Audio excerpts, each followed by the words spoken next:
If you are an Aquarius, on paper, you should be the innovator everyone is chasing. Your mind sees what is coming before anyone else does. You think in systems while most people think in steps.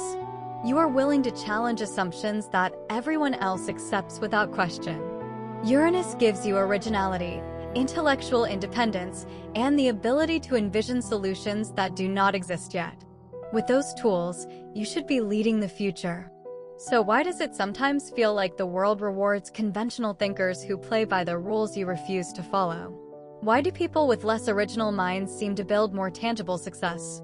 The answer is self-sabotage. And the way an Aquarius self-sabotages is rooted in the very independence that makes you a visionary. Because independence, applied to every situation without distinction, stops being a strength and starts being a wall between you and the world that wants to pay for your ideas. The first pattern is refusing to play the game because you believe the game is beneath you. This is the most expensive form of Aquarius self-sabotage, and it is deeply principled, which makes it especially hard to change. Here is how it plays out. You see the systems that govern success in your field. The networking, the politics, the self-promotion, the way advancement actually works in practice rather than in theory. And you reject it, not because you cannot do it, because it feels inauthentic. Because playing by rules you did not design feels like a compromise of your intellectual integrity. Because schmoozing, politicking, and packaging yourself for consumption feels dishonest in a way your Uranus-ruled system cannot tolerate. And so you opt out. You do the work. You produce the ideas. You build the innovation. And you refuse to market it through the channels that the world has decided ideas must travel through. And your ideas, no matter how brilliant, die in obscurity. While less original minds that played the game get funded, promoted, and celebrated. Here is the fix. Reframe the game as a delivery system rather than a compromise. You are not selling out by making your ideas accessible.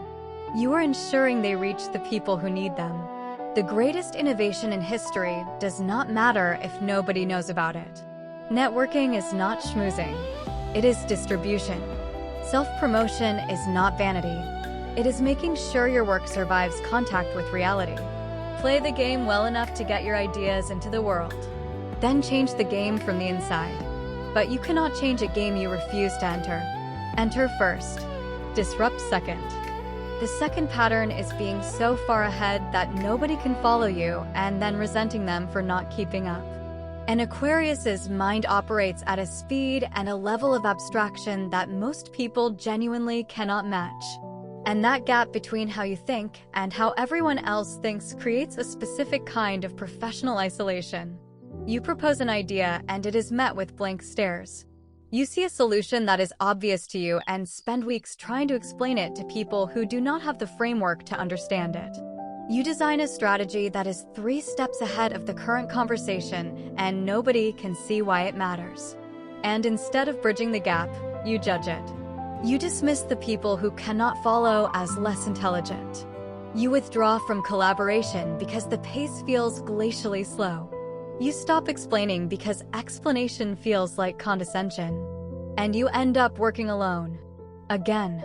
With brilliant ideas that nobody implements because nobody understood them well enough to say yes. Here is the fix. Learn to translate. Your ideas are not the problem. Your communication of them is. The gap between your mind and the room is a translation problem, not an intelligence problem. And translation is a skill that can be developed. Before you present any idea, ask yourself one question. How would I explain this to someone brilliant who does not have my context? Not someone stupid. Someone brilliant who simply has not seen what you have seen. That reframe changes the communication from talking down to bridging across. And an Aquarius who can bridge the gap between their vision and the room's understanding will get more of their ideas implemented than an Aquarius who presents at full altitude and wonders why nobody followed. Meet them where they are, then lead them to where you are. That is how change actually happens. The third pattern is abandoning commercial viability because it feels like selling out. This one goes deep into the Aquarius relationship with money and success. An Aquarius often has a complicated, Sometimes unconscious belief that commercial success and authenticity are mutually exclusive. That if an idea makes money, it must have been compromised. That if the mainstream adopts it, it must have lost its edge. That true innovation should be measured by its purity, not its profitability. And that belief system, while philosophically coherent, is financially devastating. Here is how it manifests. You have a brilliant idea that could be commercially viable. But instead of building it in a way that generates revenue, you keep it theoretical. Or you price it below what it is worth because charging appropriately feels like participating in a system you do not respect. Or you deliberately avoid the market that would pay the most because that market represents exactly the kind of conventional thinking you define yourself against. And the result is a pattern of brilliant ideas that never become businesses. Innovations that never become products. Solutions that never become income. Not because the market did not want them, because you did not want the market. Here is the fix. Separate the value of your idea from the system it is sold through. Your idea does not become less original because someone pays for it. It becomes more impactful. Money is not the opposite of integrity. Money is the resource that lets you pursue the next idea with freedom. And freedom is the thing you value most. A commercially successful Aquarius is not a sellout. They are an independent thinker who has funded their own independence. And funded independence is the only kind that actually lasts. The unfunded kind is just philosophy without power. Here is the bigger picture. All three of these patterns, refusing to play the game, failing to translate your ideas, and avoiding commercial viability, come from the same root. They come from Uranus placing so much value on independence and originality that it rejects the mechanisms through which success is actually delivered.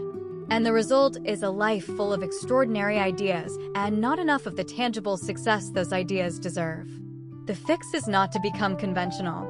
That is impossible for an Aquarius, and the world does not need it. The fix is to become strategically unconventional. Original in what you create, effective in how you deliver it. An Aquarius who can innovate and distribute, envision and execute, create and commercialize. That is an Aquarius who does not just think about changing the world.